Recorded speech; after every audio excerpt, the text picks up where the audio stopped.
Well, I think we might get underway as we don't seem to have too many other people joining at the moment, but we do have some introductions anyway. So if people are running a couple of minutes late, they're not going to miss anything crucial. So thank you again, everybody, for participating in tonight's webinar on the Marinus Link environmental impact assessment process. My name is Mandy Davidson and I'll be your host here this evening. I need to advise you that we are recording tonight's session and that this recording will be uploaded to the Marinus Link engagement platform after the session. Please be assured that all participant names will be protected. Thank you again for the time that you've taken to participate in this evening's session. The purpose of the session is to provide you with information about the environmental impact assessment process for Marinus Link and to give you the opportunity to ask the team any questions that you might have. I'd like to introduce the Marinus team, the Marinus Link team who are here with you this evening now. If you'd like to turn your cameras on, firstly, we have Mike Carter, who is the Project Director for Marinus Link. We also have Jay Boyle, who is an Environment and Planning Project Manager for Marinus Link. And finally, we have Mark Lindsay, who is the Head of Communications and Engagement for the project. So welcome everyone and thanks for being here tonight. Before we begin, some quick instructions for you on using the Zoom platform. We are in webinar mode tonight, so you'll see that your microphone is switched off. If you would like to ask a question, you can use the Q&A function, which you'll find at the bottom of your screen, usually somewhere in the middle. We'd invite you to ask questions at any time during tonight's session. Tonight, we'll be providing you with a brief project update. We'll give an overview of the environmental impact assessment process for Marinus Link and some of the findings of our work so far. There'll be a formal presentation with multiple opportunities along the way to ask questions. But as I said earlier, you can also post your questions at any time using that Q&A function. If you have any unanswered questions at the end of the session, they will be recorded and the Marinus Link website will be updated as more information becomes available. I'd now like to hand over to Mark to acknowledge our traditional owners. Thanks, Mark. Thanks, Mandy, and welcome all to this webinar on the EIS public exhibition period. And to kick off, we'd really like to acknowledge the traditional owners of the country in which Marinus Link is proposed in Tasmania, across Bass Strait and in Victoria. And we recognise First Peoples' continuing connection to land, sea, waterways and sky and culture, and pay our respects to all elders past and present. And also recognise those that are joining us here. I'm coming to this webinar from Southern Gippsland on Bunurong country, and like to share how important this work is and the connections that we're building with traditional owners here in Victoria and those that we're building in Tasmania with the Tasmanian Aboriginal community. Thanks, Mandy. Thanks very much, Mark. So Mike Carter is joining us on the screen now. As I said, Mike's the Project Director for Marinus Link, and he's going to give us a brief overview of the project to set the scene. Thanks, Mike. Thank you, Mandy. Good evening. So this is a schematic of Marinus Link. Marinus Link is a interconnector which will interconnect between the Victorian electricity grid and the Tasmanian electricity grid to supplement the exchange of energy between the two states. Many of you are probably familiar that there's an existing interconnector, Basslink. The Marinus Link is proposed in 2 stages. Each stage will provide up to 750 megawatts of capacity between the states, and so making a total of 1,500 megawatts.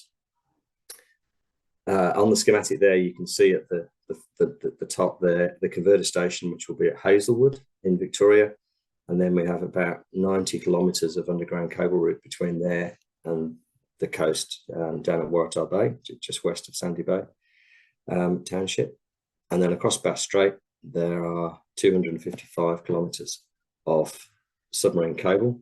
They will be laid a couple of kilometres apart, except for when they approach the shore crossing, when they'll be a bit closer together.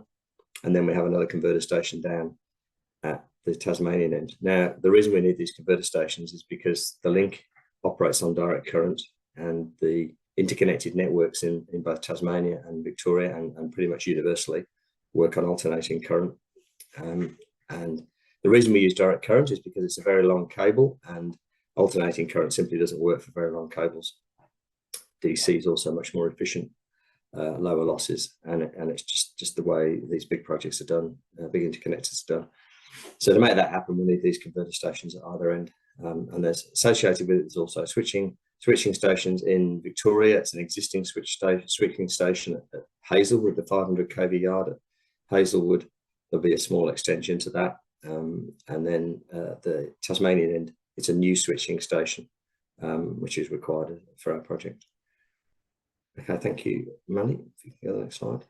So here's the overall the route, just so you can see at a very high level where the project goes. It's the submarine portion is more or less north-south, and comes ashore at Waratah Bay and then up to Hazelwood, and we'll show you a more detailed diagram of that. Thank you. So as you can see there, from Waratah Bay, the route goes up west of Fisher Creek through Buffalo, and then up towards Dumbork, Mardan, to the east of Merbu North, Darling Melba, Delburn, and then heading more easterly over to Churchill and the Hazelwood substation. So one of the key elements of the project is getting from the marine part of the works to the onshore works, and it's proposed that this will be all done by horizontally directional drilling, as you can see here. So the drill goes from the onshore side, and the total drill length is about 1 kilometre, and it ends up 700-800 meters offshore in around 10 meters of water depth, which is what we need to be able to get the cable low and ship to the end of the duct, lower the cable from the ship, and then pull it through the duct. So this process, there'll be 2 power cable ducts for each stage, a total of 4 power cable ducts, and then 2 smaller ducts which will take the fibre optic cables, which are also an essential part of the project. Once it's all installed, you can see the lower image there. It's all underground. All the cables are buried in the seabed, and onshore the only evidence near the joint bay will be a relatively small communications building where the fibre optics will terminate, and for the onward transmission up to Hazelwood. Thank you, Mandy. So this is a cross section of the typical construction corridor, incorporating the easement. As you can see there, the 2 circuits are laid in 2 different trenches, separated by a few meters. This is an example. In some cases, these trenches might be closer together, and it depends on the local terrain and the thermal resistivity of the soil and a few other factors as to how far apart that we have them. There'll be some constraints. Obviously, we're trying to minimise the impact on native vegetation, for example, so the corridor might come down a bit narrower where we can. But the standard construction width is 36 meters. The permanent easement width is 20 meters. And you can see again here, we're just showing that the process is that we would put the fencing up first, establish drainage along the side of the easement where that's required, to manage any runoff. The topsoil is placed quite separately from any subsoil, so that when we restore it, when we remediate it, we make sure that we maintain that separation of the soil layers. The trench width shown there is an example of 1 meter. Again, that can vary a little bit depending on the thermal resistivity of the soil and other ground conditions. And again, the trenches are shown as being battered back to prevent collapse, but again, that depends on soil conditions. And in many cases, the trenches will probably just be a vertical sided trench. The cables are laid in the trench a few hundred millimeters apart, so typically 300 millimeters apart. And that's part of the design of the link, is to minimise the electric and magnetic field that result from it. There'll be an access road built in the middle, and that will be temporary and removed post-construction. Thank you, Mandy. And again, back to HDD, so onshore, similarly to the shore crossing, where there are sensitive areas of vegetation, river crossings, and many of the road crossings will be achieved through a horizontal directional drilling, or HDD. And this is, so in terms of the roads, it's primarily to minimise traffic impacts, but also many of the roads around Victoria, as you know, have got native vegetation in the road reserves, and so it's about minimising the impact on that as well. So same process, but a much smaller rig and smaller setup. So this is a diagram, or a montage of the Hazelwood converter station. All of the wires and bus bars at the top of the diagram will be within the existing AusNet Services 500 kV terminal station at Hazelwood. So those assets will be new, but within the existing fence line. And then the two large green sheds, one of those is one for each stage, and it's really no more than a Bunnings type shed, 20 meters tall, typically. And that's where all of the electronics, which do the conversion between AC and DC, are housed. And then there's some outdoor equipment there, and that's mainly cooling equipment. The system is very efficient, but it does generate some heat. And so there are a series of water-cooled systems there to keep the valves cool inside, and there's heat exchangers outdoors. There's a few other things, such as backup generators and transformers for the low voltage power supply, etc. But the vast majority of the equipment is housed inside the sheds. I think that's it, Mandy. Is it? Oh no, timeline. Yes, thank you. So just briefly about the overall timeline. So we've actually been working on the project since 2018. It was initially proposed. We've been actively working on the design approvals process, which we're still in for 4 years now. And Mark will talk a little bit more about the EIS process itself. But where we're at now, we've got the EIS, the draft EIS completed, and this consultation process.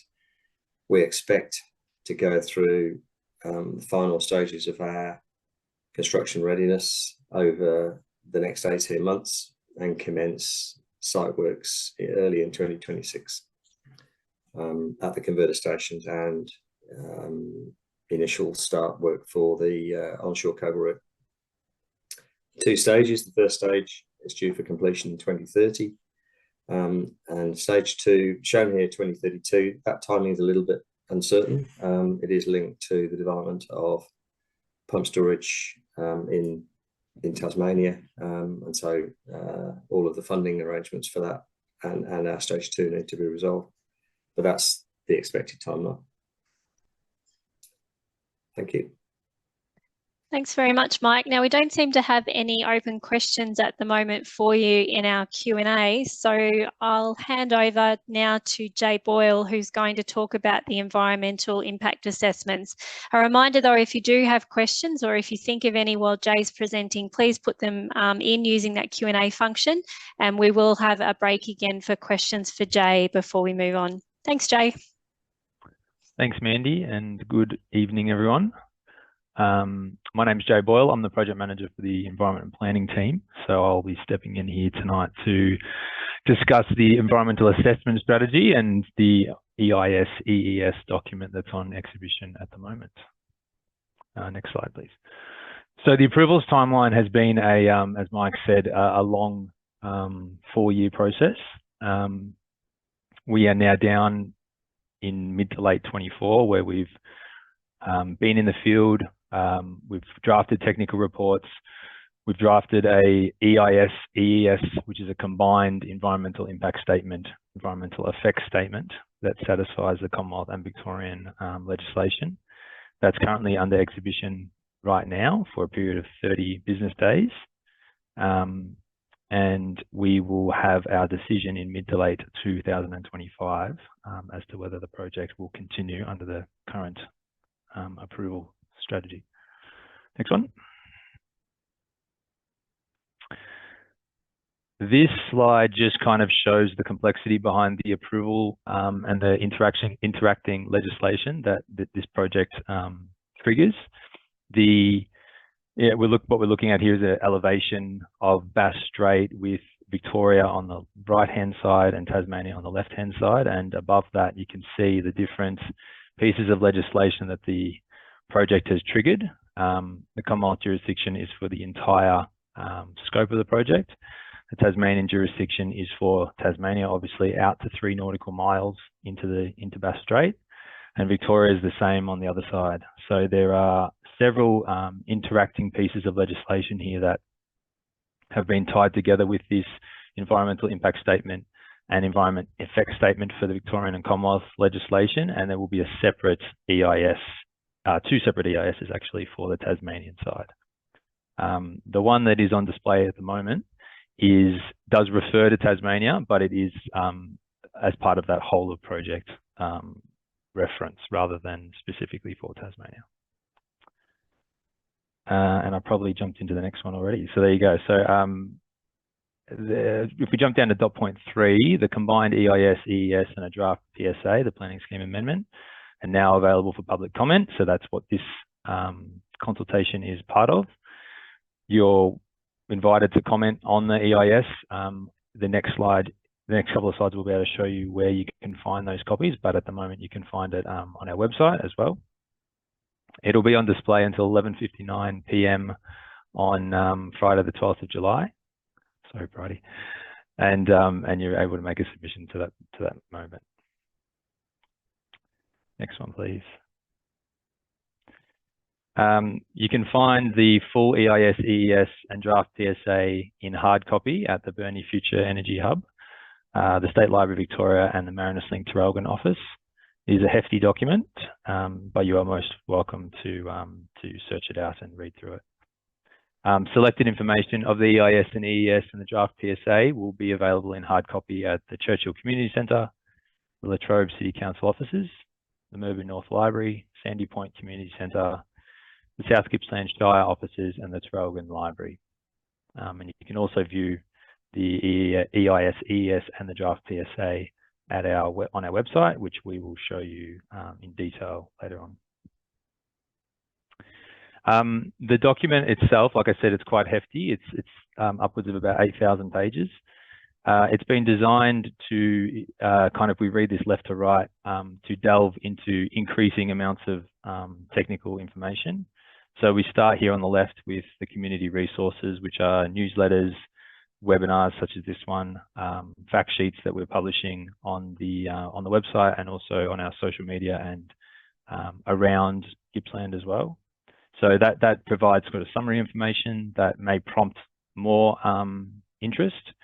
The summary report is kind of your first port of call. I've got one right here. It's about 50 pages. It summarizes the project at a pretty high level, but allows a little bit of in-depth information to kind of come through. And the idea behind that is that if anything piques your interest out of that, you can delve into the chapters. From memory, there's about 50-something chapters in the EES, and it's split up into 5 volumes. And each of those chapters basically corresponds with a technical discipline that the EIS, EES has investigated.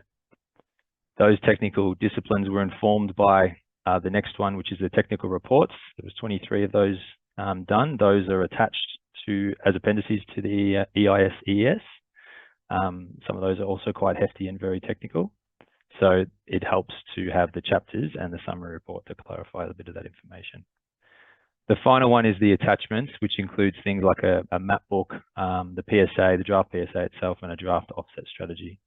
And those are kind of contextual items that sort of blend through a lot of the other information. Next one, please.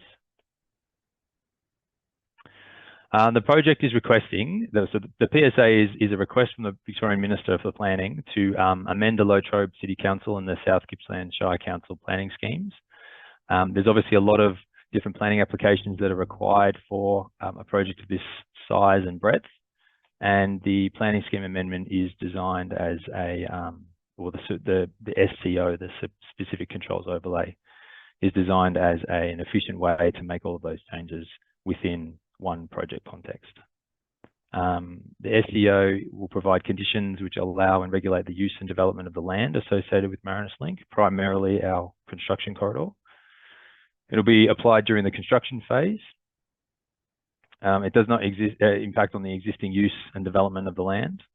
It enables the project to work with landholders to make minor adjustments to the route where unexpected ground conditions or sensitive environmental features are found. And it gives landholders and the project more flexibility to make minor changes during construction. Next, please. So this wheel kind of shows some of the, it might show all, it probably does show all of the technical disciplines that were investigated as part of the environmental effects statement. The shading here indicates the applicability of those disciplines across the different volumes. So grey is for land, specifically Victorian land. Volume 3 is in a teal colour. That's for the marine component. And the whole of project is sort of that darker green, tealy colour that will have Tasmanian information in it as well as part of the whole of project assessment. Next, please. The output of this EIS, EES are things called environmental performance requirements, or EPRs is the shortened acronym for them. The EPRs will be, or they are listed in the chapters and in the technical reports, and they will be managed as part of our environmental management framework. That is also one of the attachments. The draft is one of the attachments in the EIS, EES. The EMF, the Environmental Management Framework, provides an overarching framework to address all of the environmental requirements and manage our outcomes as a project. The framework will provide clear accountabilities for the management of the EPRs, which are the approval conditions that the EIS, EES has outlined.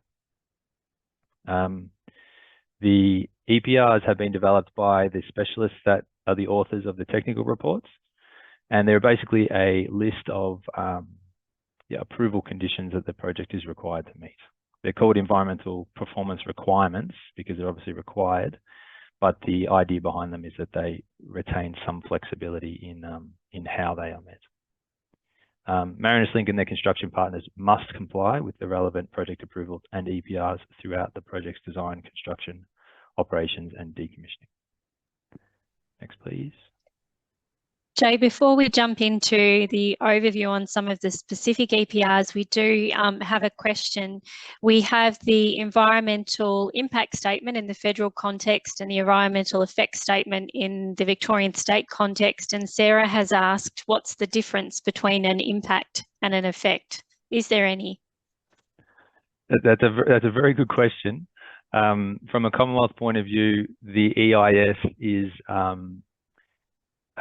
determined by a particular legislation called the Environment or the EPBC Act.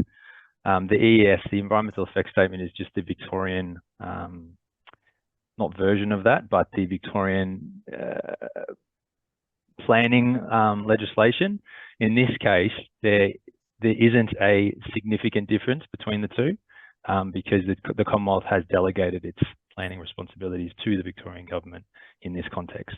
The reason it's called an EIS, EES, because there's a significant Commonwealth impact going through Bass Strait for this project, and so the title of the document was decided to be incorporating both. Thanks, Jay. No problem. So the key findings. So I'm just going to go through a couple of EPRs just to demonstrate use of them and the relevance of them. And we've just chosen 3 disciplines that have some we've had questions on, or that we know that there's some community interest. The EPRs for ecology, for example, are titled here ECO1, ECO2, and ECO3, and they're very high. They're relatively high level. ECO1 is avoid or minimise native vegetation and habitat loss and degradation. ECO2, develop and implement a biodiversity management plan, and ECO3, implement aquatic habitat protection measures. What you'll notice as we go through these 3 examples, and if you take the time to read through a lot of the EPRs, there's a lot of interaction between the EPRs, so that, for example, avoid and minimise native veg and habitat loss in ECO1 for an ecology EPR is also obviously a native vegetation EPR as well. So there's a lot of cross coverage, I suppose, of these EPRs to provide the best environmental outcome that is possible. ECO2 is relatively straightforward. We will require our biodiversity management plan to be implemented. That will consider the baseline of the biodiversity of the particular part of the project we intend to interact with, and a management plan to minimise all of these interactions. The third one, implement aquatic habitat protection measures. That's things like noise and vibration for whales and dolphins, aquatic lighting. A lot of these are construction impacts for the offshore component, obviously, and those will be covered in the next one, which is marine ecology. So we might just quickly jump to that. That's okay. These EPRs for marine ecology are a little bit more specific and holistic, I suppose. We've got, we call this the MIRU. So we've got MIRU 1 here, the monitor HDD activities for the shore crossing to avoid or minimize impacts to the marine environment.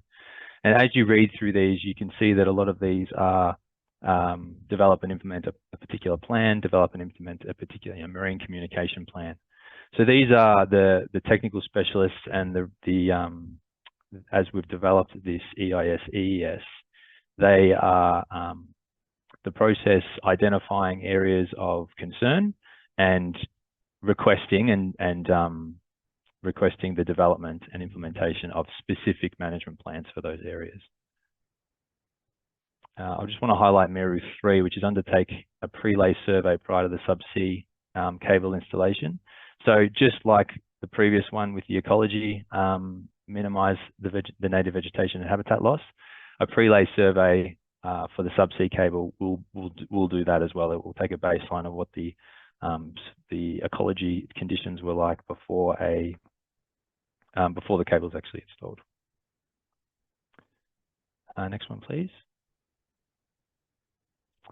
An electromagnetic field, as Mike mentioned before, is a DC cable. So there is an electromagnetic emission from the cables. It's minimal because it's a positive and negative circuit, so it cancels or minimises its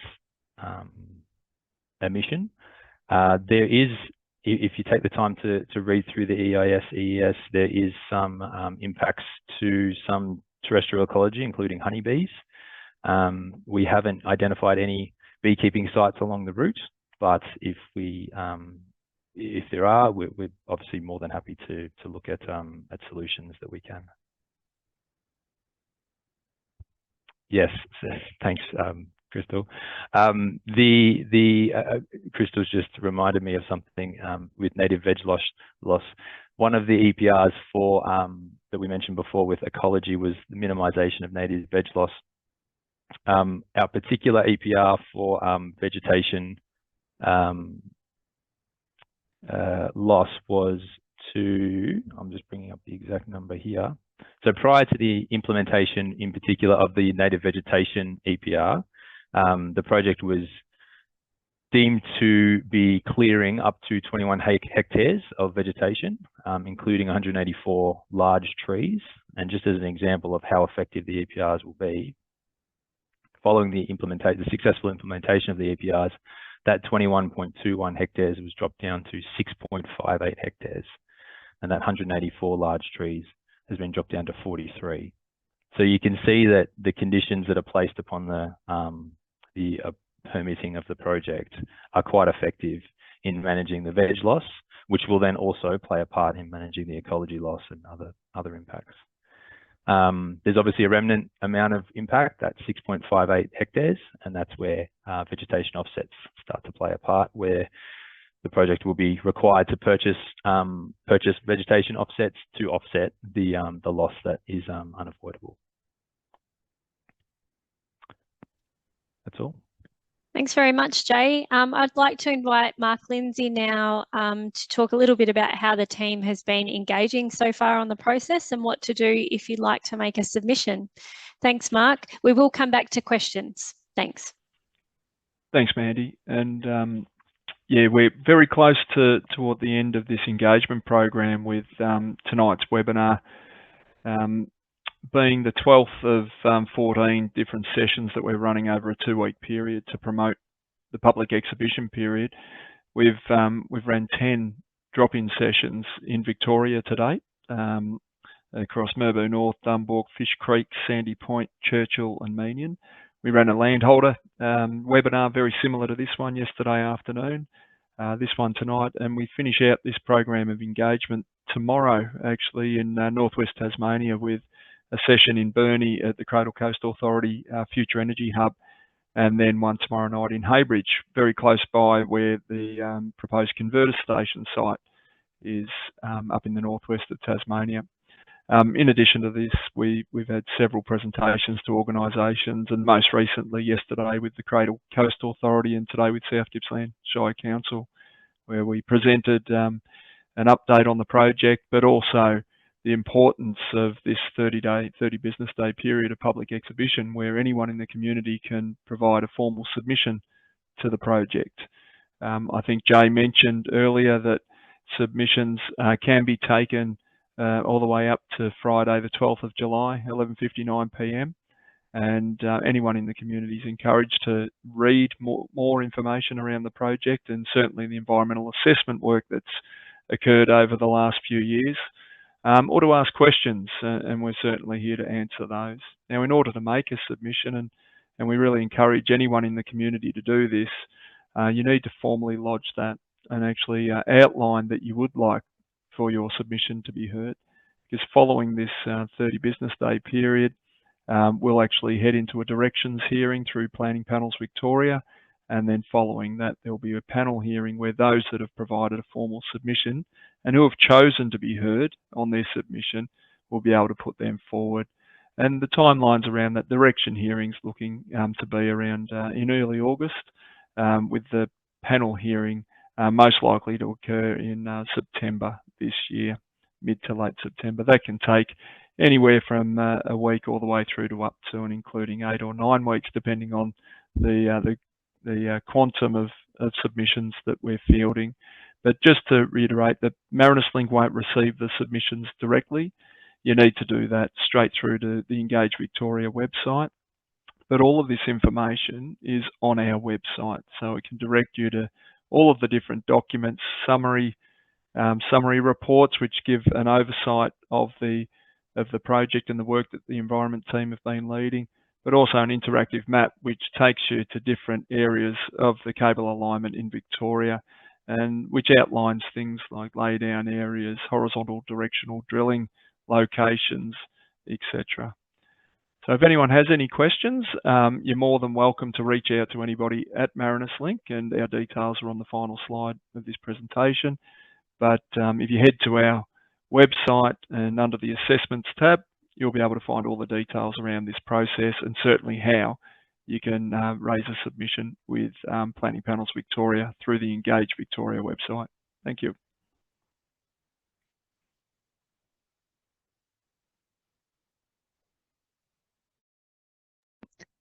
Thanks very much, Mark. We do have a couple of questions now in the Q&A, so I might tackle those before we hand over to Bridie, who's just going to show you how to navigate the website. Jay or Mike, this might be one for you. I'm wondering, firstly, as a preceded to this one, have there been any assessments in related to light?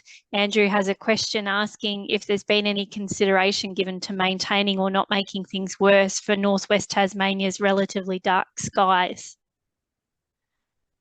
Maybe I'll answer the first part. There has been studies in relation to light. Most of those studies have been in relation to the boat operation in Bass Strait and the drilling operation and the hours of work.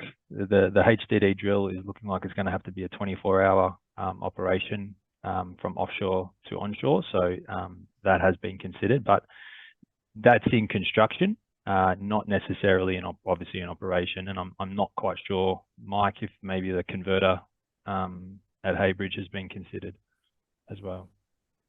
Yeah, I can comment on that. I'm not aware that we've done any specific studies around this for the converter station. Obviously, the converter station is going to need some lighting from time to time.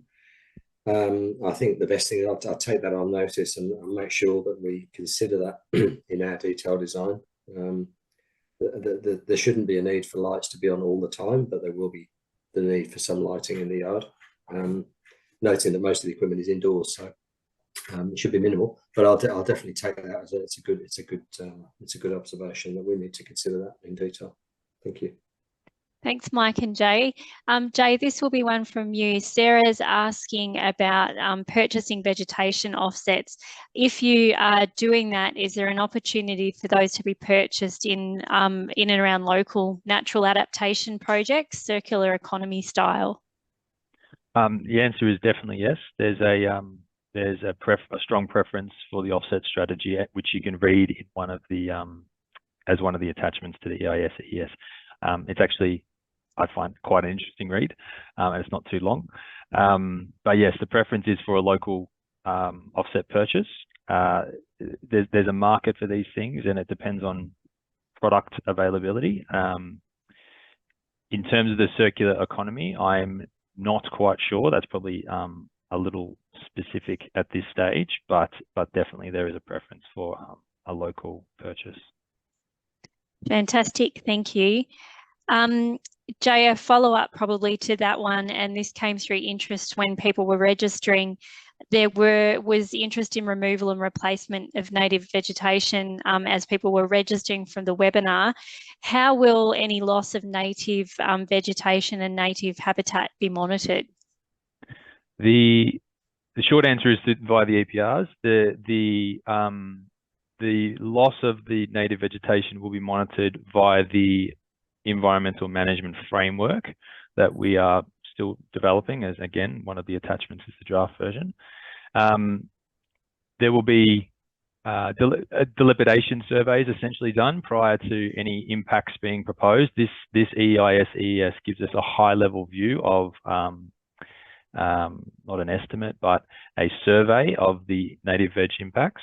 As micro-siting occurs throughout the route, those things may slightly change, and as a result, we'll document any of those changes and add them as technical additions to the planning documents.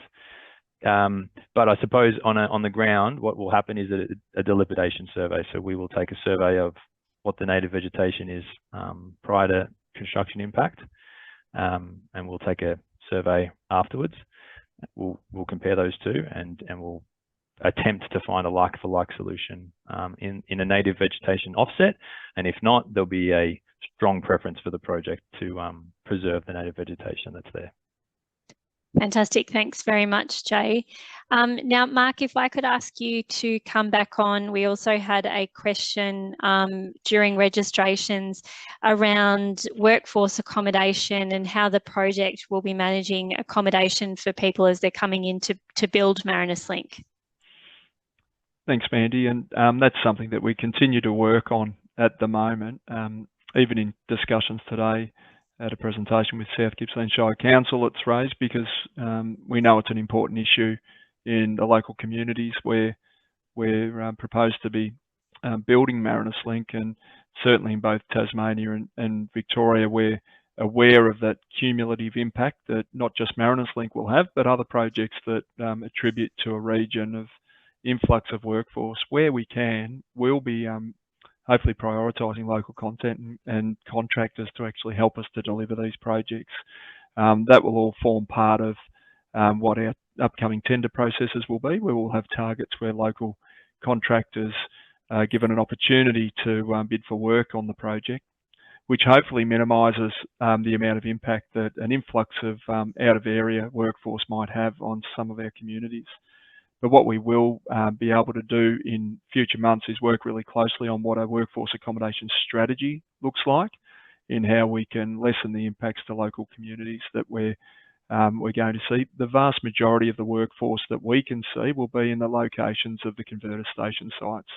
So we're expecting at peak construction period anywhere from 150 to 180 people at peak construction on site for a converter station in both Heybridge in northwest Tassie and in Hazelwood in Gippsland.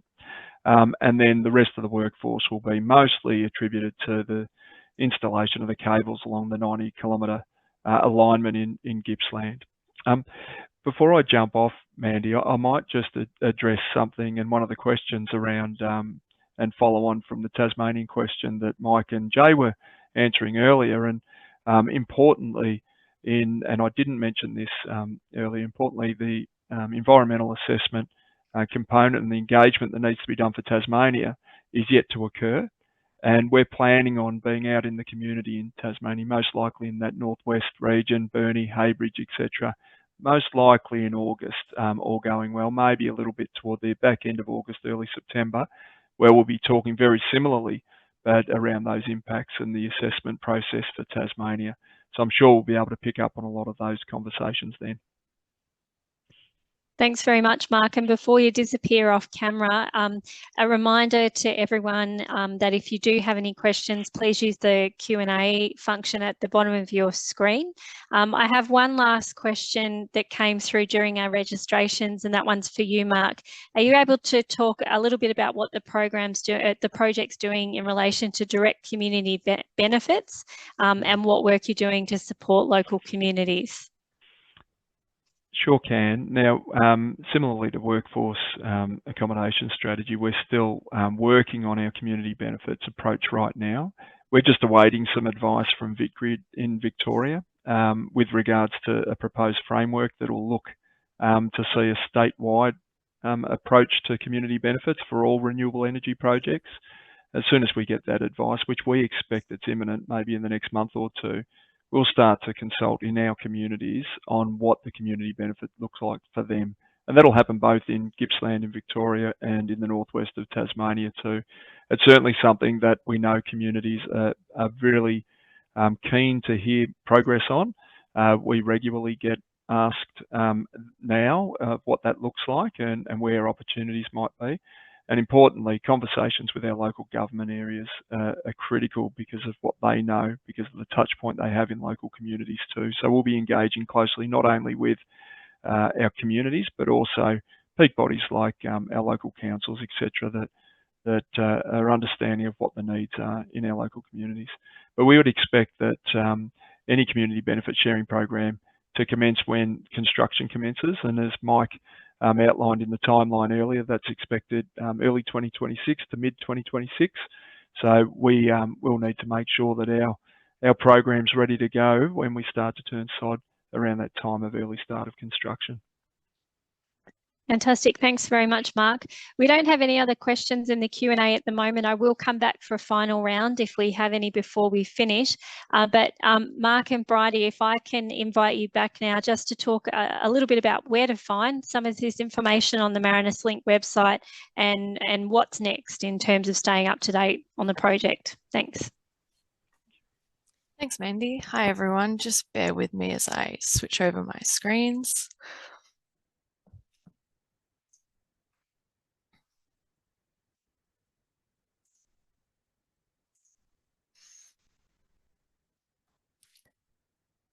Great. So I know there's been a lot of information to digest in the presentation today. So what I want to do is just show everyone where you can find out more of the information on our website and hopefully dive into a bit more of that after the webinar. So here I am on the marinuslink.com.au website. To access the EIS content, you can click here at Read More or in the Environmental Assessment tab. So there's all our information about the EIS is on this page.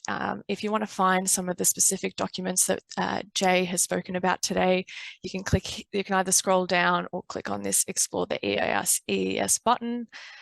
Here is the summary report, which provides a nice, concise overview of all of the chapters in the EIS. And if you want to find out more about specific topics, you can click this drop down where the chapters are. And some of those chapters that Jay mentioned earlier are within here. So we've got the terrestrial ecology within volume 4.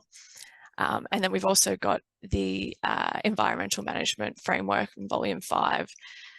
Just to give you an idea of, I suppose, where the EPRs that Jay mentioned earlier are in the EIS. If I click onto this terrestrial ecology chapter, it'll open up into a new tab. And generally these EPRs are towards the bottom of the chapter. In this specific instance, it is quite far down.